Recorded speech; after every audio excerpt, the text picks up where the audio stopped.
In today's video, I'm going to teach you how to edit a contact in Freshdesk. By the end, you'll know exactly where to go, what to click, and how to make clean, accurate updates that immediately reflect across your help desk. Start by opening Freshdesk and heading to the left sidebar. Look for the Customers or Contacts icon. Depending on your layout, it may be labeled differently, but it's the section that lists the people and companies you interact with. If you don't see it, you might need the right role or permissions, so check with your admin team. Once you're in the Contacts area, locate the person you want to update. The quickest way is to use the search bar. You can search by the contact's name, email, or phone number, and Freshdesk will narrow the list as you type. If you're not sure of the exact spelling, scrolling through the list works too.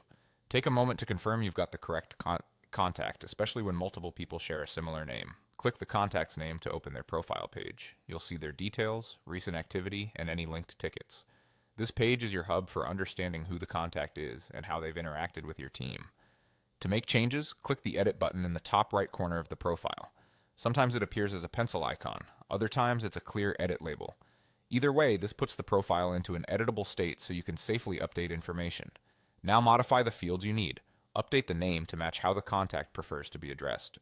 For email, double-check spelling. A single character error can break notifications and reporting.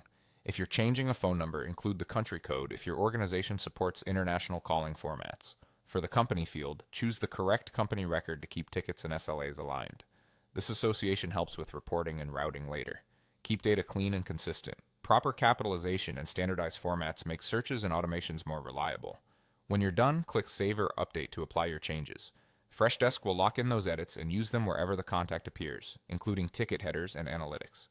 It's a good idea to glance back over the profile after saving to confirm everything looks right.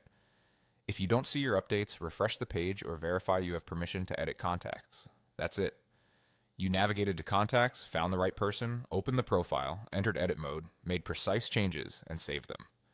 With these steps, keeping your Freshdesk contact records accurate and useful becomes quick, consistent, and stress-free.